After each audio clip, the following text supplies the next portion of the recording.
صل على محمد يا ربي صل عليه وسلم يا ربي صل على محمد يا ربي صل عليه وسلم يا ربي صل على محمد يا ربي صل عليه وسلم اللهم صل وسلم وبارك عليه. أعوذ بالله من الشيطان الرجيم. بسم الله الرحمن الرحيم. إنا فتحنا لك فتحا مبينا ليغفر لك الله ما تقدم من ذنبك وما تأخر ويتم نعمته عليك ويهديك صراطا مستقيما وينصرك الله نصرا عزيزا.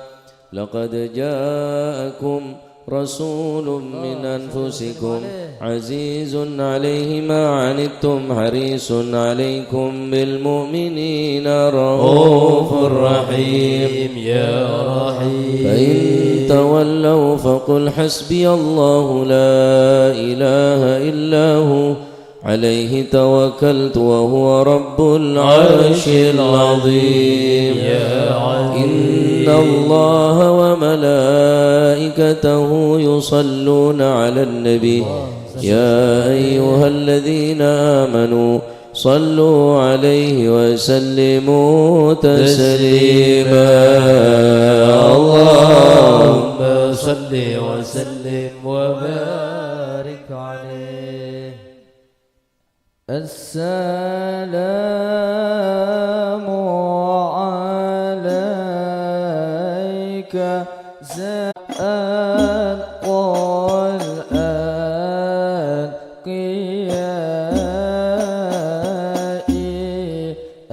السلام عليك السلام عليك سيد الأنبياء.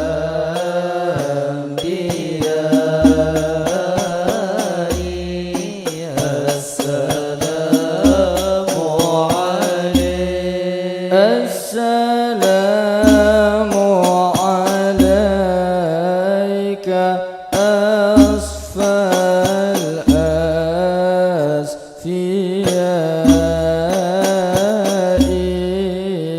السلام عليك السلام عليك سيد الأنبياء.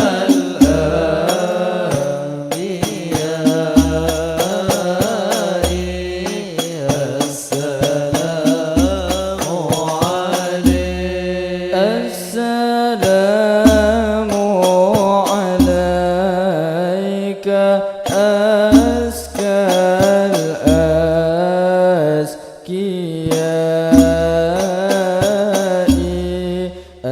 السلام عليك السلام عليك سيد الأنبياء.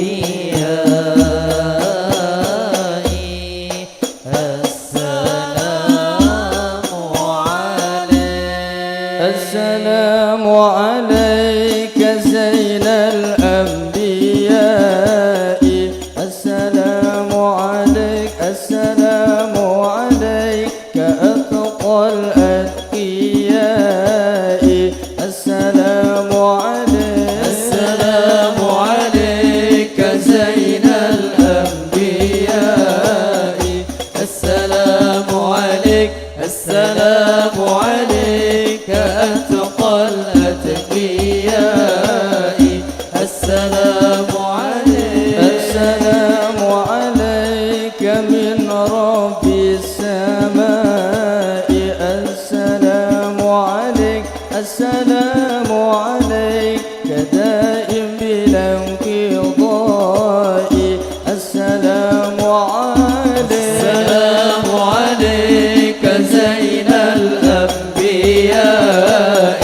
السلام السلام عليك أتقى الأتقياء السلام عليك أحمد يا حبيبي السلام عليك طه يا طبيبي السلام عليك زين الأنبياء السلام عليك أتقى الأتقياء السلام عليك زين الأنبياء السلام عليك أتقى الأتقياء السلام عليك زين الأنبياء السلام عليك أتقى الأتقياء السلام عليك زين الأنبياء السلام عليك أتقى الأتقياء السلام على المشفع في القيامة السلام على المضلل بالغمامة السلام على المشفع في القيامة السلام على المضلل بالغمامة السلام على المتوج بالكرامة السلام عليك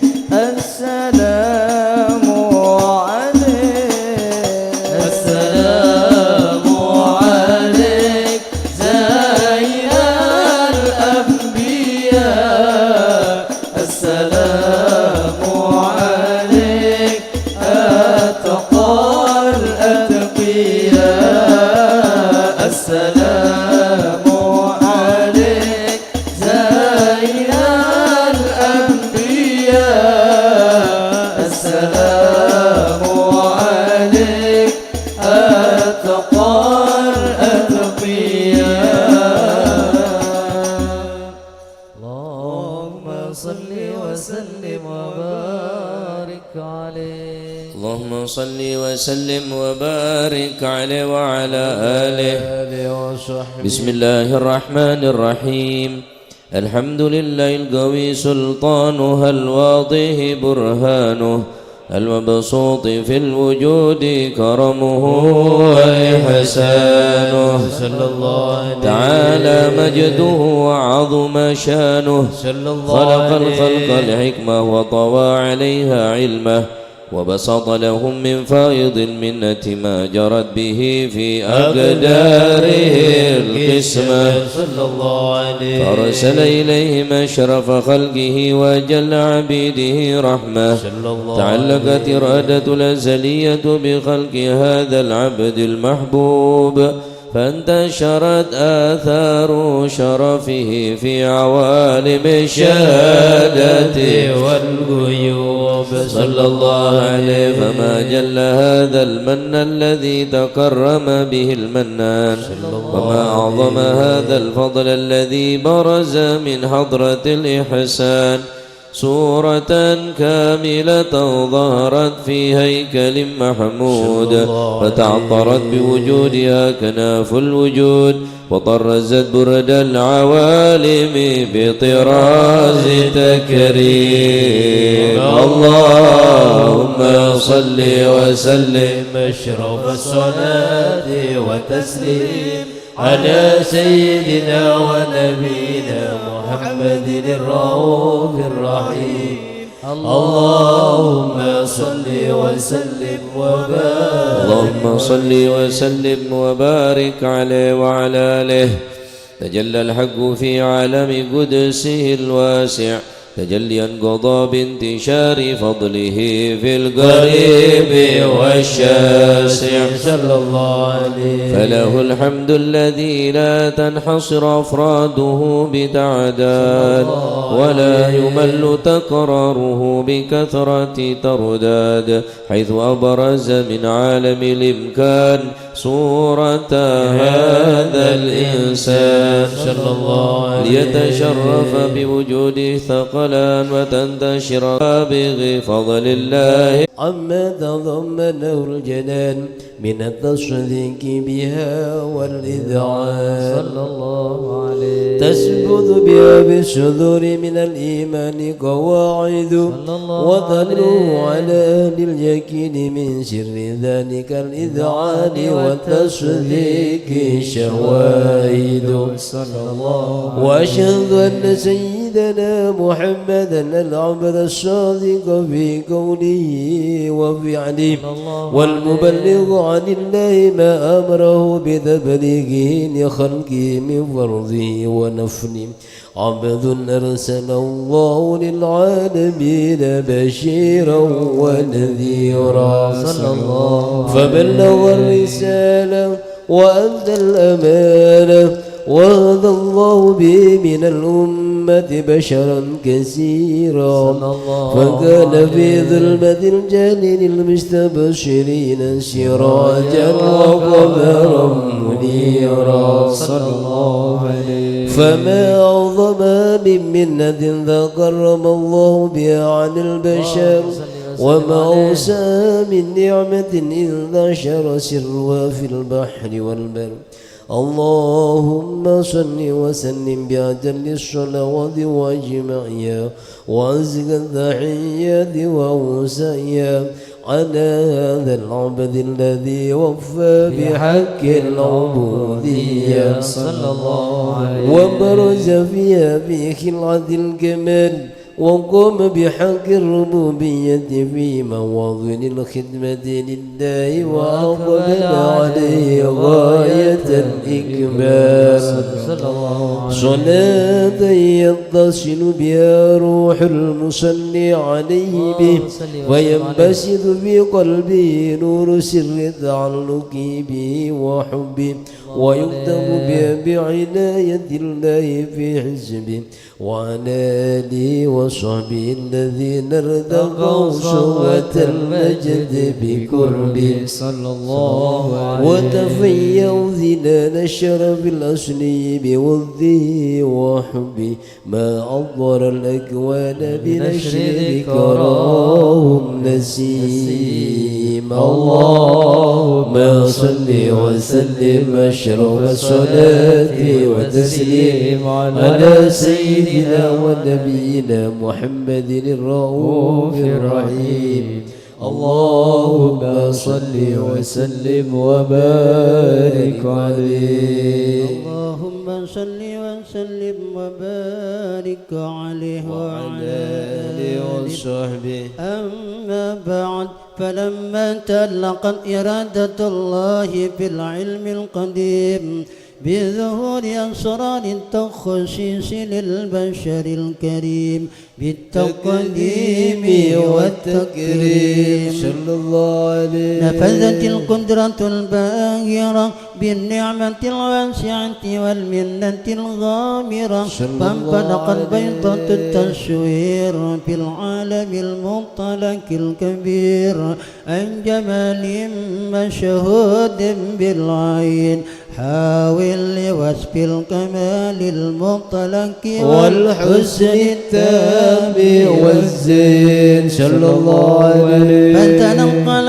ذلك الجمال الميمون في الأصناف الكريمة والبطون، فما من صلب ضمه إلا وتمت عليه من الله النعمة. صلى الله فهو عليه. القمر التام الذي يتنقل في بروجه ليتشرف بموطن استقراره وموضع خروجه. وقد قدت الأقدار الأزلية بما قدت وأظهرت من سر هذا النور ما أظهرت وخصصت به من خصصت. فكان مستقر بالسلام بالفخرة والأرحام الشريفة الطاهرة حتى برز في عالم الشهادة بشرا لا كالبشر صلى الله عليه. ونورا حير الأبكار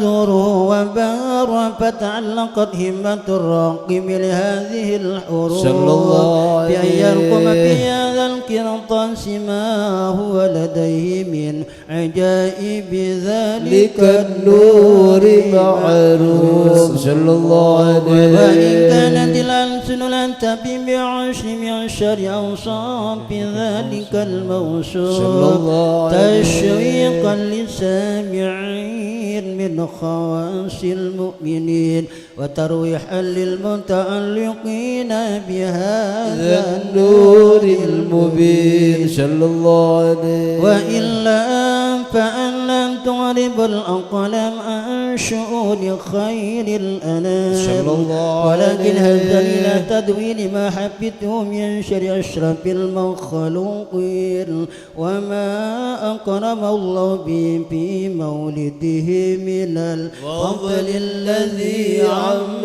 العالمين صلى الله عليه. وبقيت رايات في القول منشورة على مر الأيام والشهور والسنين داعي التعلق بهذه الحضرة الكريمة ولعج التشوق إلى سماع أوصافها العظيمة ولعل الله ينفع به المتكلم والسامع فيدخلان بشفاعة هذا النبي الشافي ويتروحان بروح ذلك النعيم. اللهم صل وسلم أشرف الصلاة والتسليم على سيدنا ونبينا محمد الرؤوف الرحيم. اللهم صل وسلم وبارك عليه. سل يا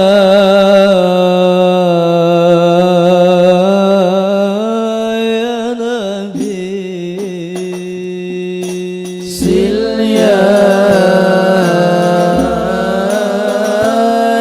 نبي كي أرى جمالك كي أرى جمالك اشفع يا نبي بمدحي إليك بمدحي إليك بمدحي إليك بمدحي إليك سل يا نبي سل يا نبي الله الله سل يا نبي كي أرى جمالك كي أرى جمالك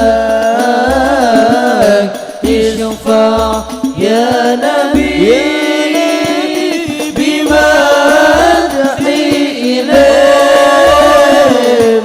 بمدحي إليك بمدحي إليك بمدحي إليك سل يا نبي. كل من حج وزار جنابك رسول الله رسول الله. كل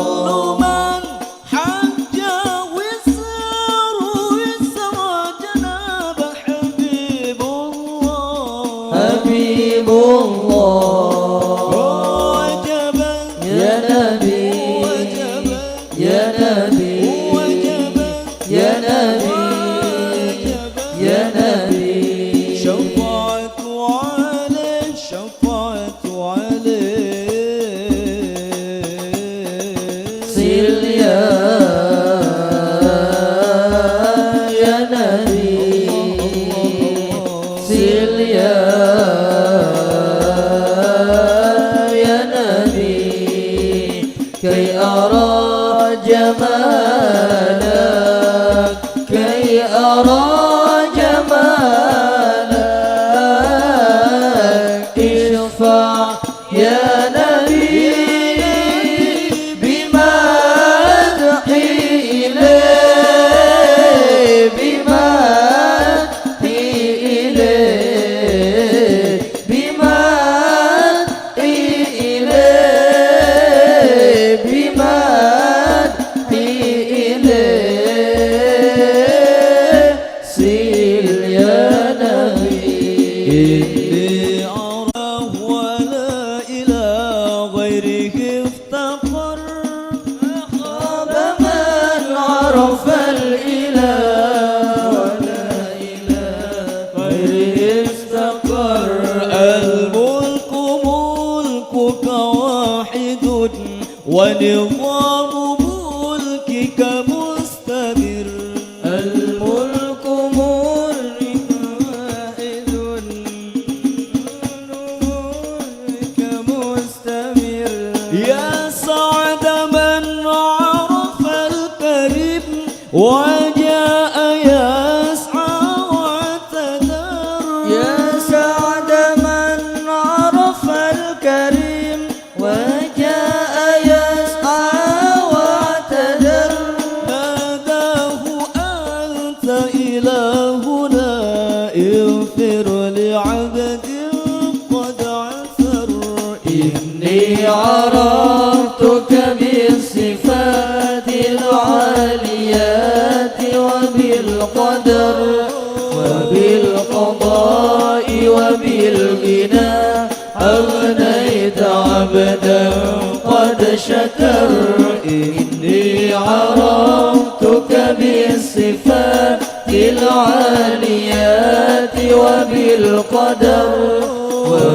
وبالقضاء وبالغنى أغنيت عبدا قد شكر ما خاب من عرف الإله ولا إلى غيره افتقر ما خاب من عرف الإله ولا إلى غيره استقر الملك ملكك واحد ونظام ملكك مستمر الملك ملكك واحد ونظام ملكك مستمر يا سعد من عرف الكريم وجاء يسعى واعتذر يا سعد من عرف الكريم وجاء يسعى واعتذر ناداه أنت إلهنا اغفر لعبد قد عثر إني عرفتك بالصفات العاليات وبالقدر وبالقضاء وبالغنى أغنيت عبدا قد شكر إني عرفتك بالصفات العاليات وبالقدر وبالقضاء وبالغنى أغنيت عبدا قد شكر ما خاب من عرف الإله ولا إلى غيره افتقر ما خاب من عرف الإله ولا إلى غيره افتقر اللهم صل وسلم وبارك اللهم صل وسلم وبارك عليه وعلى آله. وقد آن للقلم أن يخط ما حركته فيه الأنامل مما استفاده الفهم من صفات هذا العبد المحبوب الكامل والشمائله التي أحسن الشمائل.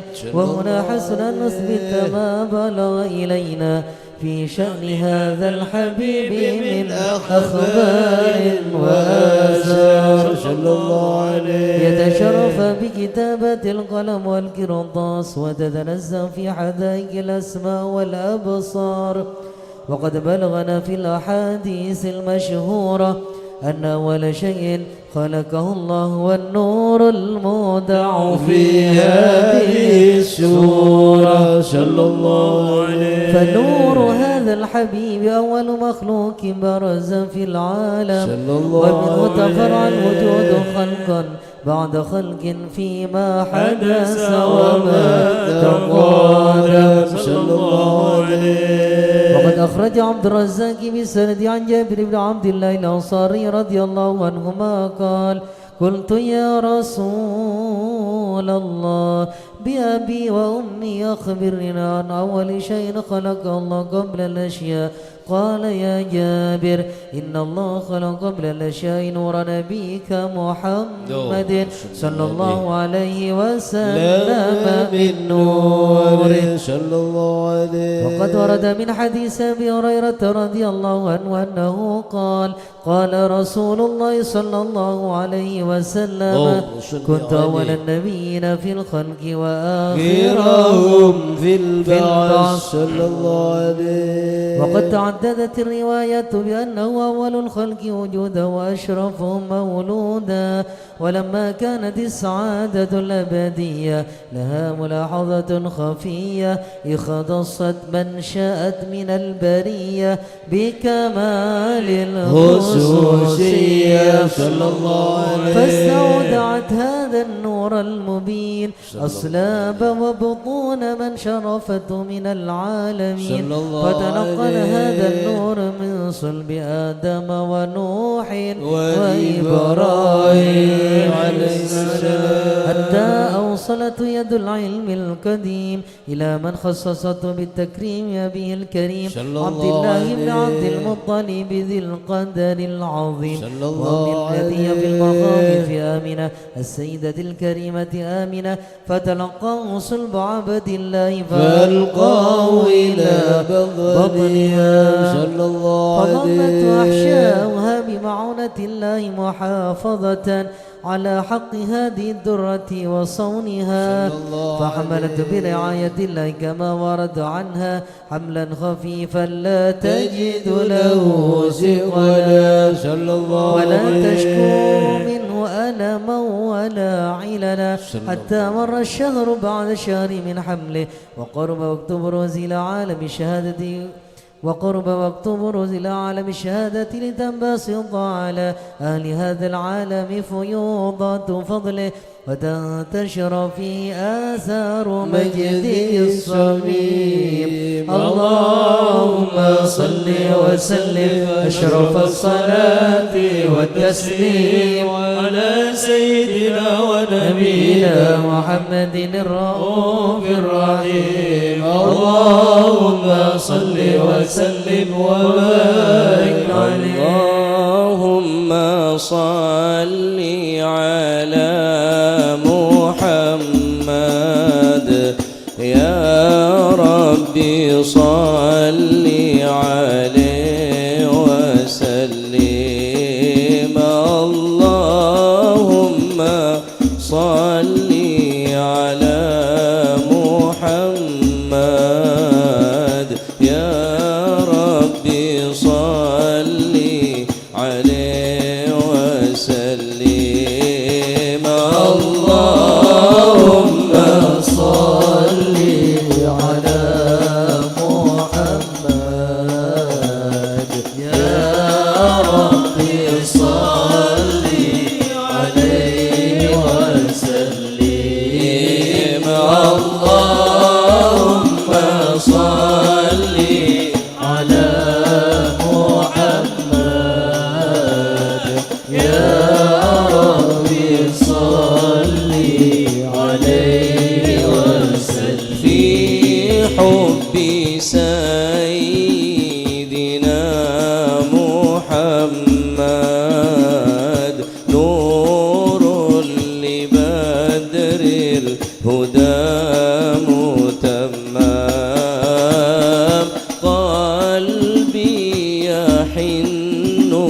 إلى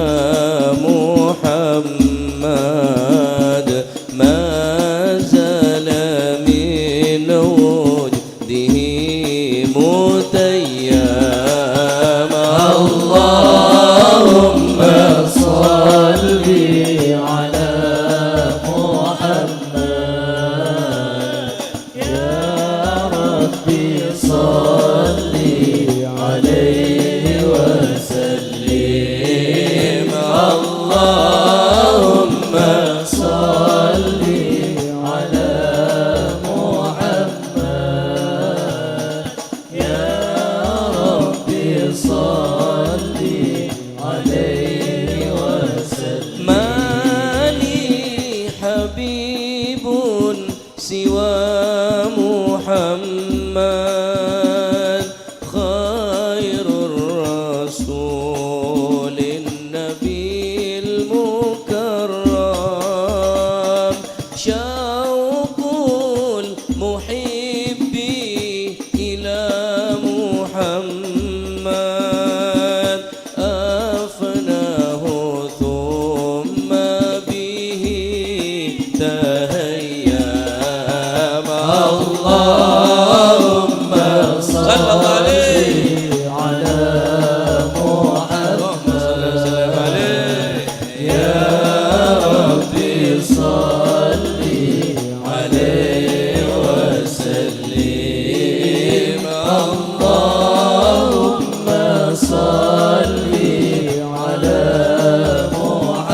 محمد يا ربي صل عليه وسلم في الحشر شفيعنا محمد منجي الخلائق من جهنم ميلاد سيدنا محمد القرى بلد معظم اللهم صل على محمد اللهم صل وسلم عليه يا ربي صل عليه وسلم اللهم صل على محمد يا ربي صل عليه وسلم في حب سيدنا محمد نور لبدر الهدى متمم قلبي يحن إلى محمد ما زال من وجدي متيما اللهم صل على محمد يا ربي صل عليه وسلم اللهم صل على محمد يا ربي صل عليه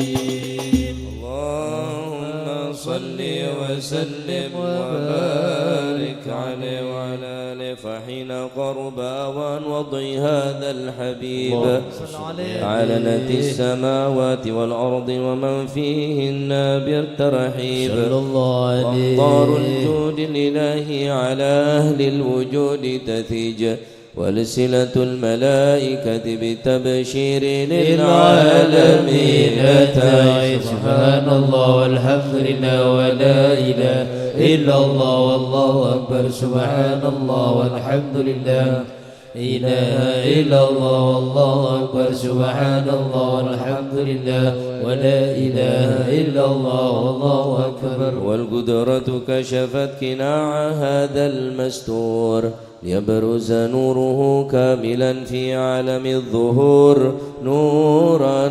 فاق كل نور وأنفذ الحق حكمه على من أتم الله عليه النعمة من خواص الأمة أن يحضر عند ودعه أمة تأنيسا لجنابها المسعود ومشاركة لها في هذا السباق الممدود.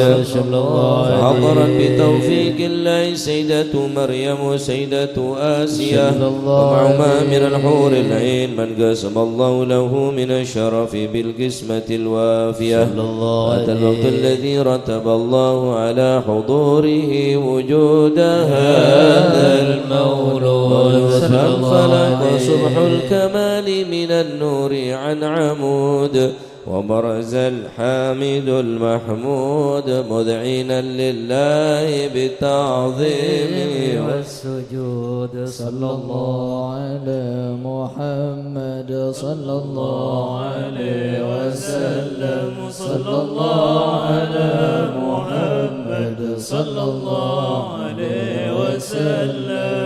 اللهم صل على يا نبي سلام عليك يا رسول سلام عليك يا حبيب سلام عليك صلوات الله عليك يا نبي سلام عليك يا رسول سلام عليك يا حبيب سلام عليك صلوات الله عليك. أشرق الكون ابتهاجا بوجود المصطفى أحمد ولأهل الكون أنس وسرور قد تجدد. نبي سلام عليك يا رسول سلام عليك يا حبيب سلام عليك صلوات الله عليك. فضربوا يهل المثاني فهزروا اليمن غرات واستضيئوا بجمال فقفي الحسن تفرد. نبي سلام عليك يا رسول سلام عليك يا حبيب سلام عليك صلوات الله عليك. ولنا البشرى بسعد مستمر ليس ينفد ولنا البشرى بسعد مستمر ليس ينفد حيث أوتينا عطاء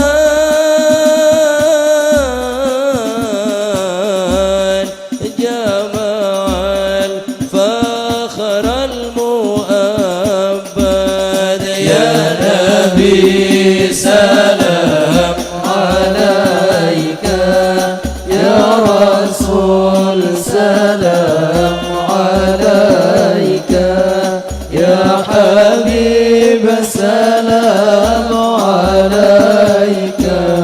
صلوات الله عليك فلربي كل حمد جل آية صوره العاد فلربي كل حمد جل آية صوره العاد إذا حبانا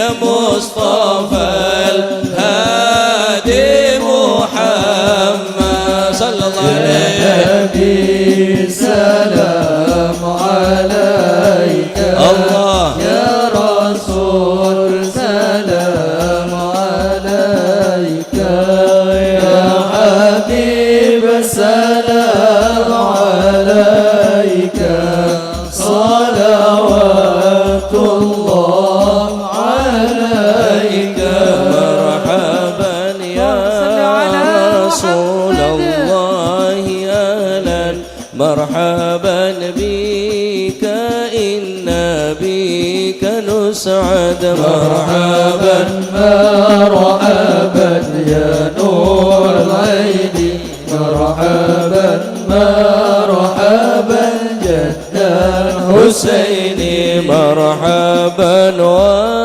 وبجاهه يا إلهي مرحبا جود وبلغ كل مقصد مرحبا مرحبا يا نور العين مرحبا مرحبا جد الحسين واهدينا نهج سبيلي مرحبا مرحبا كي به نسعد ونرشد مرحبا مرحبا مرحبا يا نور العين مرحبا مرحبا مرحبا جد الحسين الله مرحبا مرحبا ربي بلغ بجاهي مرحبا مرحبا في جواري خير مقعد مرحبا مرحبا مرحبا يا نور العين مرحبا مرحبا مرحبا جد الحسين الله مرحبا مرحبا صلاة الله تغشى يا الله أشرف الرسل محمد يا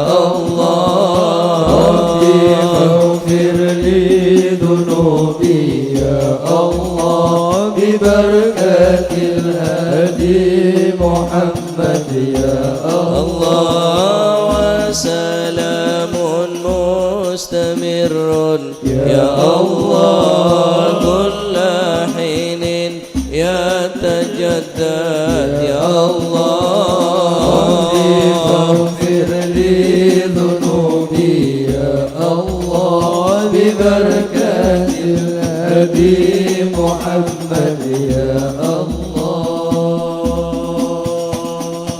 اللهم صل على محمد. بسم الله والحمد لله والصلاة والسلام على سيدي رسول الله محمد بن عبد الله وعلى آله وصحبه ومن والاه ولا حول ولا قوة إلا بالله.